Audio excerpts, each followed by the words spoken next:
भगवान श्री कृष्ण की 16 कलाएं और अष्ट सिद्धियां नवनिधियां क्या थीं? हम सभी सोचते हैं, आती हैं जिक्र हनुमान चालीसा में ही अष्ट सिद्ध नवनिधि के दाता, लेकिन आम जनता जानती नहीं है कि अष्ट सिद्ध नवनिधि क्या है। ये तो लोग मानते हैं कि विष्णु रूप में राम को 12 कलाएं थीं और कृष्ण में 16 कलाएं थीं, परंतु 16 कला क्या थीं उन्हें आमजन नहीं जानते, चंद लोग ही उन्हें जानते हैं। इसलिए आम जनता जनार्दन की जानकारी के लिए आज हम भगवान श्री कृष्ण की 16 कला, अष्ट सिद्धियां, नवनिधियां सभी के सम्मुख, श्रोताओं के सम्मुख प्रकट करते हैं। यदि वीडियो आपको पसंद आए तो सब्सक्राइब करें और दोस्तों से भी शेयर करें। भगवान श्री कृष्ण विष्णु के अवतार माने गए हैं। वो द्वापर युग में जन्मे थे।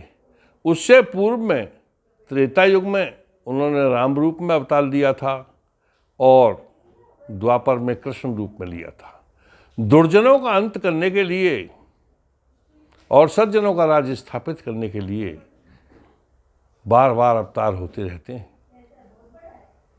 और दुर्जनों को भारतीय साहित्य में राक्षस भी कहा गया है। वो रक्षवंश के होते हैं और खराब कार्य उन्हें अच्छे लगते हैं, श्रेष्ठ कार्य उन्हें अच्छे नहीं लगते। आतंक और भय बैठाना, इस प्रकार की उनकी भावनाएं होती हैं।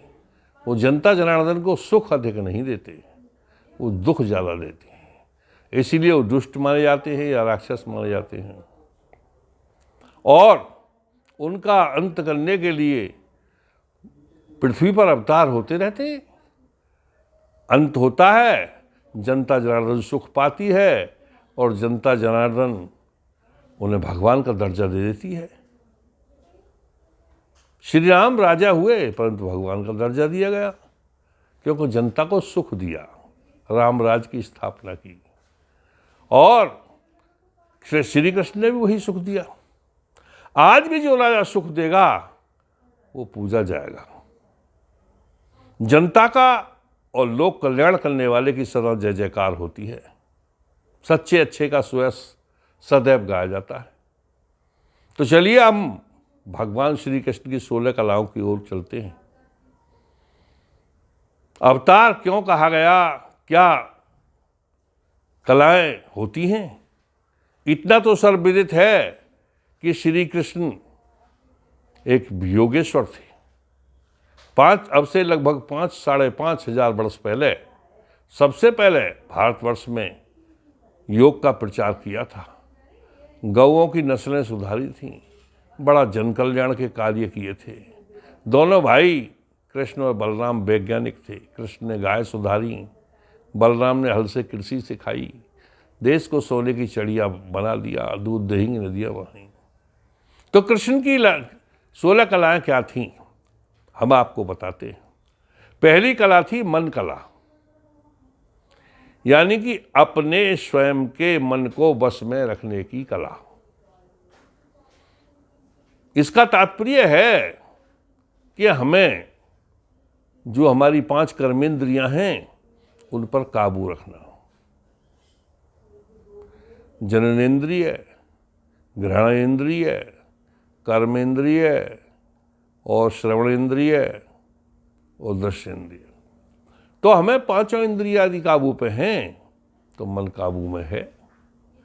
दूसरी कला श्री कृष्ण की थी प्राण कला, यानी कि योग विद्या द्वारा प्राणों को शरीर में स्थापित कर लेना, जल में भी कार्य करते रहना और प्राणों को थाम देना।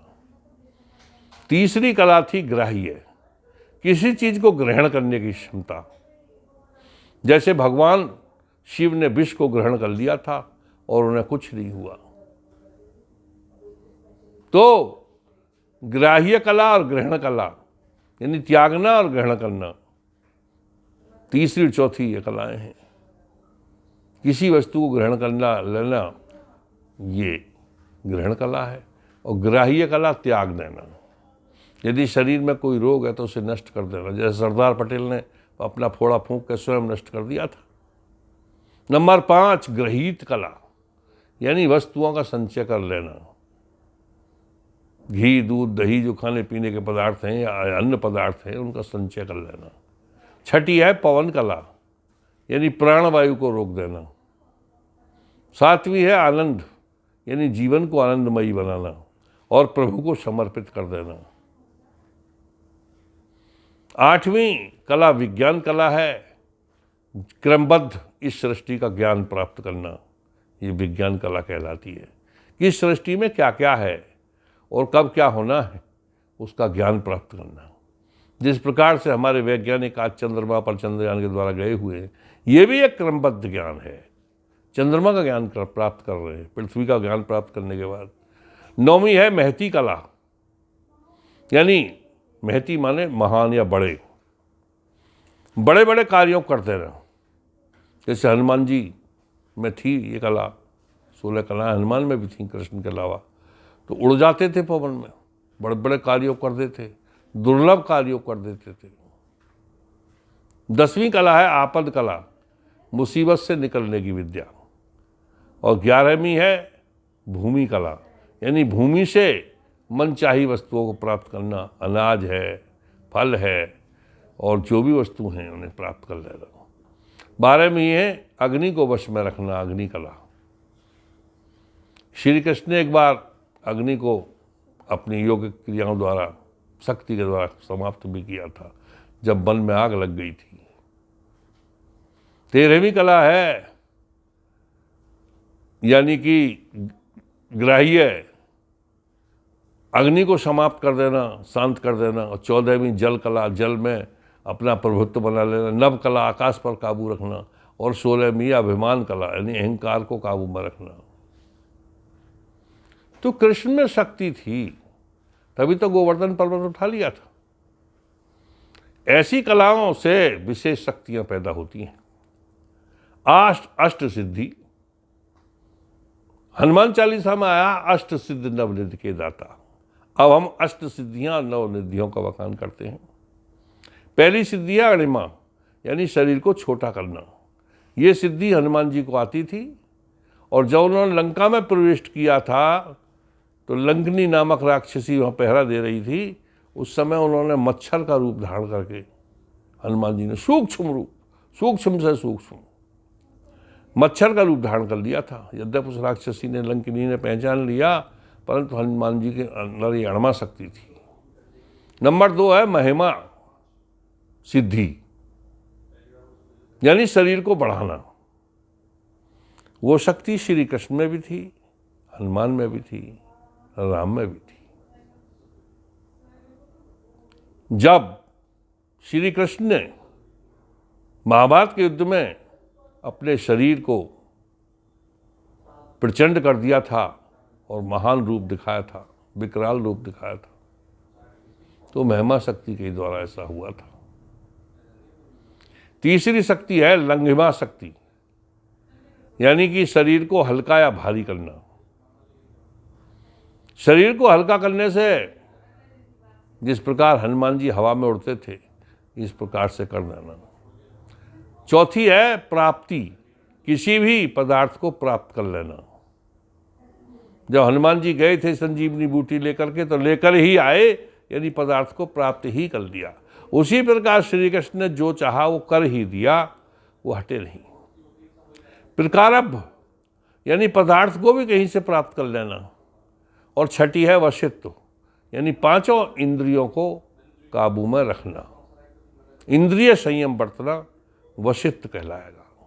और ईश तत्व, यानी कि प्रभुत्व होना, उत्पत्ति कर देना, प्रलय कर देना, जो कार्य ईश्वर करता है वो भी कर देना, वो ईश तत्व कहलाता है। 8वीं सिद्धि है वसावित्व, प्रत्येक कार्य को सिद्ध कर देना, वसावित्व कहलाता है। तो श्री कृष्ण में वो शक्ति थी, वो प्रत्येक कार्य को सिद्ध करने में सक्षम थे। क्यों? कि उन्होंने 16 वर्ष तक माखन मिश्री के दम पर ही वो जिए और राक्षसों को मारा। कोई हथियार नहीं उठाया, उनको पीट पीट कर, हवा में घुमाकर, फेंक कर और उनको छाल कर, पटक पटक कर मार दिया। कोई हथियार से नहीं मारा था। तो वो वशावित्व शक्ति कहलाती है, मतलब संपूर्ण शक्तित्व यानी ईश्वरीय तत्व होना और प्रत्येक कार्य को उसके द्वारा सिद्ध कर देना। अब हम अगले चैप्टर पर आते हैं, नव निधियां यानी 9 निधि यानी 9 प्रकार का खजाना। निधि माने खजाना, नव माने 9। तो पहली निधि है सोना, कनक। आज भी है, पहले भी थी और भविष्य में भी शायद रहे। सोने से ही हमारे विश्व व्यापार होते हैं, सोने से ही हमारे सारे कार्य होते हैं। तो सोना एक ऐसा धन है, ऐसी धातु है जो आदिकाल से चलती आई है, मानव के काम आई है और आती रहेगी। नंबर 2, दूसरा खजाना माना गया कांता यानी स्त्री।